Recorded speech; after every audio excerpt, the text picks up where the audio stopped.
তো আমরা মেয়েকে নিয়ে ডাক্তার দেখাতে চলে এসেছি, আর এখন বাজে সকাল 9:30 মতো।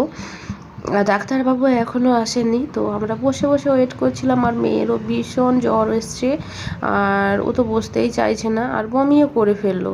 তো চলো তাহলে ডাক্তারবাবু আসুক, ডাক্তার দেখি, তারপর তোমাদের সঙ্গে আবার দেখা হচ্ছে। তো হ্যালো এভরিওয়ান, আর এখন বাজে পুরো 1টা। তো এখন থেকেই আমি ব্লগটা শুরু করলাম। আর অনেকটা দেরি হয়ে গেল, দিদিরা এসেছিলো, তারা বাড়ি গেল 9টার দিকে। কোনো ভিডিও করতে পারিনি, কারণ একটু মন মেজাজ একটু খারাপ ছিল তাই। আর এইদিকে এই মাত্র স্নান করলাম, আর এই দেখো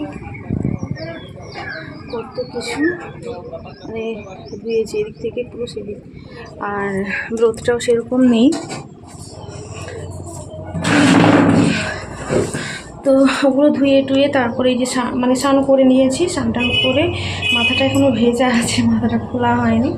আর স্নান করে নিয়েছি, আর বড়মশাই ঘুমোচ্ছে, আর ও এখনও স্নান করেনি, কারণ রাতে ঘুমটা হয়নি। আর ঘুমোয়নি তো ঘুম হবে কোথা থেকে। আমারও খুব ঘুম পাচ্ছিলো, একটু শুয়েছিলাম। তারপরে ওই ফোন টোন মানে দিদিরা ফোন করলো, তাই আর মানে ঘুমটা ভেঙে গেল। আমি এখন মেয়েকে আমি স্নান করাবো না, তো মেয়ে এখন ছাতু করে দিয়েছিলাম, মুড়ির ছাতু, তো ওটা খাচ্ছে।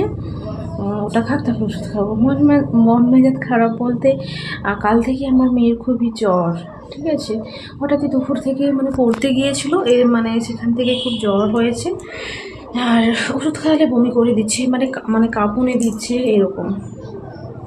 জ্বর নেই অথচ ওকে কাঁপুনি দিচ্ছে, তো এইরকম ব্যাপার। তো কালকে ওষুধ তো মানে ডাক্তার দেখাতে যাওয়া হয়নি, আর ওষুধ ছিল সেগুলোই খাওয়ানো হচ্ছিলো। তারপরে যেগুলো খাওয়াচ্ছিলাম সেগুলো সব মানে বমি করছিল, বের করে দিয়েছে, মানে বের করছিল, মানে ওষুধ পেটে রাখতেই পারছিল না, এরকম পারছে না আর কি। আর তো আজকে দিদিরা যেতেই তো আমরা ডাক্তারখানা চলে গেছিলাম। তো একটা শিশু ডাক্তারকে দেখালাম, তো ডাক্তার দেখিয়ে যেখানে ডাক্তার দেখাতে গেছি সেখানে তো বমি করে দিয়েছিল বাধ্য। তো যাই হোক, তারপর ডাক্তার এলো, ডাক্তার চেক আপ করে ও বললো 2 দিনের মধ্যে দেখো, 2 দিনের মধ্যে যদি জ্বর না কমে তখন আবার পরীক্ষা করতে হবে। তো আমরা এসে ওই একটু শুয়েছিলাম, আমিও তো শুয়েছিলাম। তারপরে উঠে এই যে স্বপ্ন থেকে ধোয়াধুয়ি করে স্নান করে তারপরে ওই মুড়ি একটু মিক্সিতে ব্লেন্ড করে মেয়েকে একটু দিয়েছি খেতে, কিছু তো খাচ্ছে না। আর ওটা দিয়েছি বলে ওটা খাও, তারপরে ওষুধটা খাবো। তো এই ব্যাপার, ওই জন্যে আমি কিছু ভিডিও করতে পারিনি। ওরা এলো, বাড়িও চলে গেল, কোনো ভিডিও করতে পারিনি, এই আর কি। তো এই ব্যাপার। আর এখন কাজ বলতে বেসিংয়ে অনেক কিছু মানে বাসন কুসন ভরে গেছে, কারণ সবাই রান্নাবান্না করেছে, ওরা খেয়ে দিয়ে গেছে, সেগুলো সব আছে, ধোয়া হয়নি। তো স্নান করে নিই, আমি ভাবলাম আগে স্নান করে জামাগুলো ধুই, তারপরে ওটা পরিষ্কার করবো। তো চলো, আর যদি আমরা দেখতে থাকো। তো এই যে মেয়েকে আমি এখানে এই যে খেতে দিয়েছি, ও খাচ্ছে। আর জ্বরটা এখনও কাটেনি, তো জ্বরের ওষুধ খাওয়ানো হয়নি এখনও। তো এসে একটা মানে ওষুধ ছিল খালি পেটে, সেটা খাইয়েছি। তারপরে এই ছাতুটা খাচ্ছে, খাক, তারপরে ওকে ওষুধটা খাইয়ে দেব। আর মেয়ে বড়মশাই এখনও ঘুমোচ্ছে, যেহেতু রাতে আমাদের ঘুমই হয়নি, সারা রাত জেগেছিলাম, তো ভীষণ ঘুম পাচ্ছিল আমার। তো কিছু করার নেই, তো আমি কাজবাজগুলো সারছিলাম, আর কাজবাজগুলো সারা হয়ে গেছে।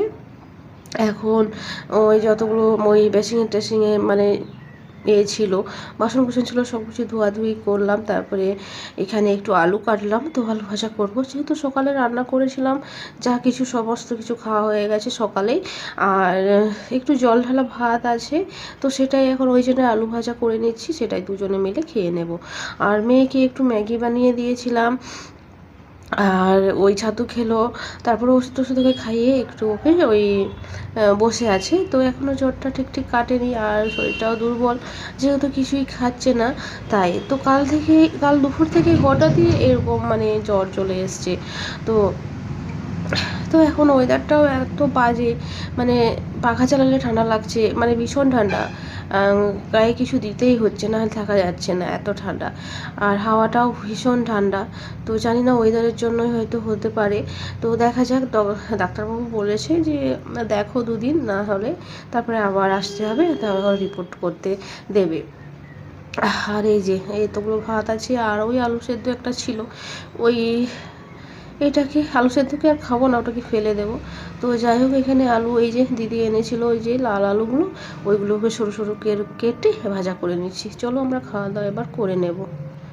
তো এখন বাজে সন্ধে 7:30। তো এই যে মেয়ে শুয়ে আছে, দেখছি ব্ল্যাঙ্কেট চাপা নিয়ে। তো আবার জ্বর এসেছিলো, তোকে খাইয়ে জ্বরের ওষুধ খাইয়ে একটু শুই করে রেখেছি, পুরো কাঁপুনি দিচ্ছিল। তো বরমশা ওই গায়ে হাতে পায়ে মালিশ করে দিচ্ছিলো, তারপরে জলপট্টি দিয়েছিলাম। তো এইগুলো, এই যে বরমশা ওর কাছেই সারাদিন বসে আছে, কিন্তু সরছেই না। আর ও এখানে বসে বসে কাজ করছে, আর মেয়ে এখানে শুয়ে আছে, আর আমি এখানে রান্না করছি।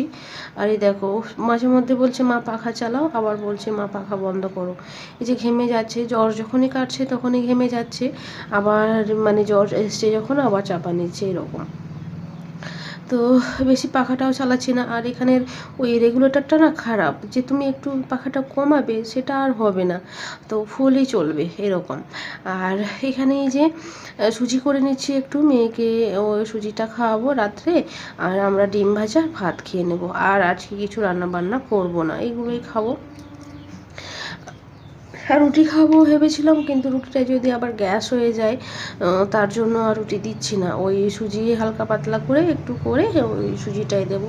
আর সুজির মধ্যে শুধু নুন অল্প আর একটু চিনি দিয়েই বাস করবো, দুধ টুধ কিছুই দেবো না, কারণ দুধ দিলে যদি বারণ করে সে দুধ খেতে, গ্যাস হয়ে যায় যদি, তার জন্য আর দুধটা দেবো না। তো এই যে লাল লাল করে আমি এই সুজিটা ভেজে জল দিয়ে ফুটিয়ে নিয়েছি। তো এই যে মোটা মোটাই করেছি। তো আর ও না এখন জ্বর কাটতে না ঘুমিয়ে গেছে। তো বড়মশাই বলছে না এখন তুমি ডেকো না ওকে। তো ও যখন উঠবে তখন তুমি ওকে খাইয়ে দাও। ওর বেচারি যখন মানে ঘুমোতে পারছে না, তো তাই ওই জন্য ওকে আর ডাকলাম না, ঘুমোচ্ছে ঘুমো, আর সুজিটা ঠান্ডা হোক কতক্ষণ, যখন উঠবে তখন তোকে খাইয়ে দেবো। আর এখানে এই যে ডিম ভাজা করে নিচ্ছি, আমরা ভাত খাবো বলে। তো এখানে পেঁয়াজ কাঁচা লঙ্কা দিয়ে ডিমটা ভেজে নেব, মানে কোনো কাজেরই ইচ্ছে করছে না আজকে। তো যাই হোক, চলো আমরা খাওয়া দাওয়াটা সেরে নিই, আবার দেখা হচ্ছে তোমাদের সঙ্গে নতুন একটা